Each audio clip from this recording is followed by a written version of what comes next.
ரோம பேரரசில் 60 லட்சம் அடிமைகள் இருந்தார்கள். அவர்கள் சட்டத்தின்படி ஒரு நபராக அல்ல, மாறாக எவ்வித உரிமையும் இல்லாத ஒரு பொருளாக கருதப்பட்டார்கள். எ திங். ஆனால் மனித ஆளுமையின் உரிமையையும் ஒவ்வொரு தனி நபரின் கண்ணியத்தையும் நினைத்துக்கொள் என்பது திருத்தூதுவன் பேதுருவின் கருத்து. அதாவது, எல்லாருக்கும் மதிப்பு கொடுங்கள், சகோதர சகோதரிகளிடம் அன்பு செலுத்துங்கள், கடவுளுக்கு அஞ்சுங்கள் என்று குடும்பத்திலும் சமூகத்திலும் காணப்பட வேண்டிய கிறித்துவ நடவடிக்கைகளில் ஒன்றாக பதிவு செய்துள்ளார். 1 பேதுரு 2 அதிகாரம் 17வது வசனம். இது தொடக்க திருச்சபையில் பொதுவாக நிலவி வந்த மறைக்கல்வி பாடமாகும். இன்றும் கம்பெனிகளில், தொழிற்சாலைகளில், தொழில் கூடங்களில்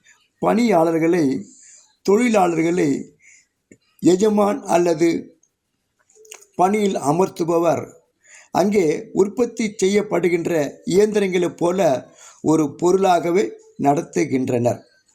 அலுவலகங்களில் பணியாளர்களை படி வடிவத்துள்ள எண்ணிக்கையாகவும், நம்பர் கோப்பு அமைப்புகளில் ஃபைலிங் சிஸ்டம் அடையாள அட்டைதாரர்களாகவே பார்க்கப்படுகின்றனர்.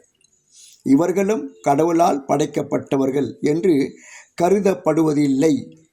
மனிதர்களை நபர்களாக பார்க்கின்றார்களே அன்றி மனித நேயத்தோடு கண்ணியத்தோடும் நடத்துவதில்லை.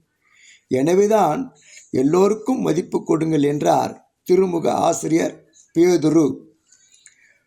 குடும்பங்களிலும் திருச்சபைகளிலும் ஆதிக்கம் டாமினேஷன் செய்யும் சூழலில் அன்பு மேலோங்கி இருக்க வேண்டும். காரணம், திருச்சபை சர்ச் என்பது குடும்பங்களின் விரிவாக்கும், எக்ஸ்டென்ஷன் ஆஃப் ஃபேமிலி என்பது ஆய்வு. அதாவது, திருச்சபை என்பது கடவுளின் பெரிய குடும்பம். அதன் கூட்டிணைப்பு, பிணைப்பு, பாண்ட் என்பது அன்பில் பிணைக்கப்பட்டிருக்க வேண்டும் என்கிறது ஆய்வு.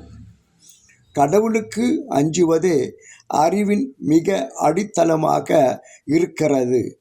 Very foundation of knowledge.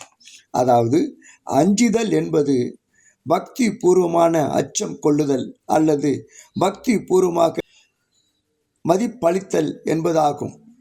கடவுளுக்கு மதிப்பளிக்காதவரை நாம் அடுத்திருப்பவர்களை மதிக்கவில்லை என்பதாகும்.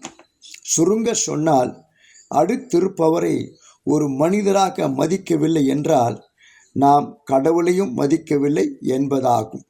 எனவே இதனை கருத்தில் கொண்டு அனைவரையும் மதிப்பதும் அவர்களை கண்ணியத்தோடு நடத்துவதும் நமது கிறிஸ்துவ சமூகத்தின் கடமை, பொறுப்பு என்பதை உணர்வோமா? சிந்திப்போம். கடவுள் உங்களை ஆசீர்வதிப்பாராக. ஆமென்.